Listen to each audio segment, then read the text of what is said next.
Hello বন্ধুরা, আমি একটা নতুন ভিডিও নিয়ে এসেছি। দেখেন, এখানে খুব ঘন হয়ে গেছে।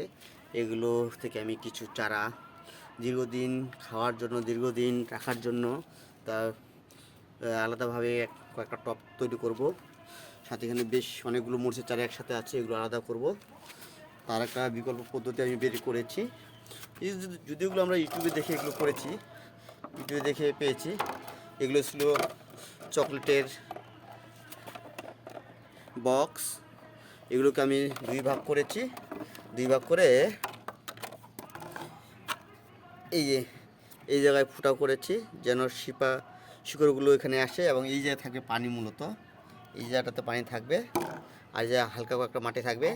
এগুলোতে নেব এমন কিছু সবজিগুলো নেব, যেমন হয়তো 2-3টা ধনিয়া থাকবে এখানে। 2-3টা ধনিয়া অনেক দিন থাকবে, একটা গাছ প্রায় 3 মাস ধরে খাওয়া যাবে, সেই ব্যবস্থা করতেছি। আর ধনিয়ার চারা বেশি মূলত গভীর দিকে যায় না, চতুর্দিকে একটু থাকে, হালকা মাটি থাকলেই হয়ে যায়। ঠিক এই পরিকল্পনাভাবেই এটা আমি করেছি। এইটা ঢুকে দিলাম এখন। এটা দেখেন, এইটা ঢুকে দিলাম এখানে। এখন এই মাটি আছে আমার, এই মাটিগুলো দিয়ে এখানে সেট করব। সেট করার পর এখানে ঢুকাবো। ঢুকানোর পর এগুলো গাছ জায়গায় একটা করে গাছ রোপণ করব। এখানে বেশ কয়েকটা আমি করেছি, আরও কিছু আছে, এগুলো পরে করব। এই বিকাল সময়টুকু এগুলো করব আপাতত।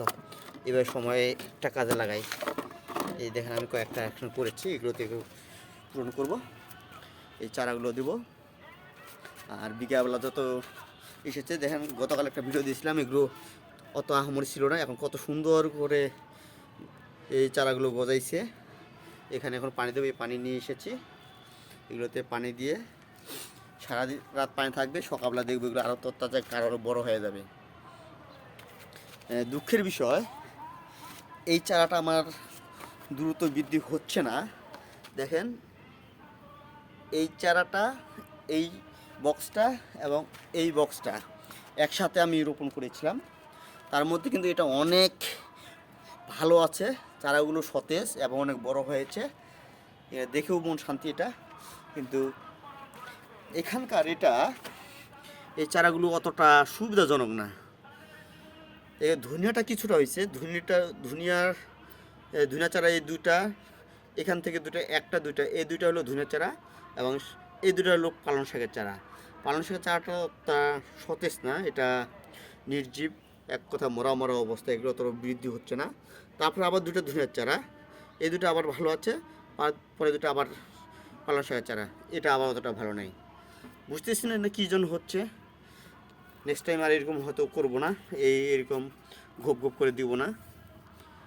হয়তো মাটি কম পাচ্ছে, হয়তো সার কম পাচ্ছে, তার আমার বুঝার বাইরে। আর এগুলো তো মাটি দিয়েছি, আস্তে আস্তে মাটি দিচ্ছি যেন চারাগুলো শক্ত সবল থাকে। এভাবে করতেছি আস্তে আস্তে। এখন ওগুলো আমি মাটি ভরবো, মাটি ভরার পর এগুলো দিব চারাগুলো, তারপর পানি দিয়ে এখানে শেষ করব। ওকে, বাই বাই।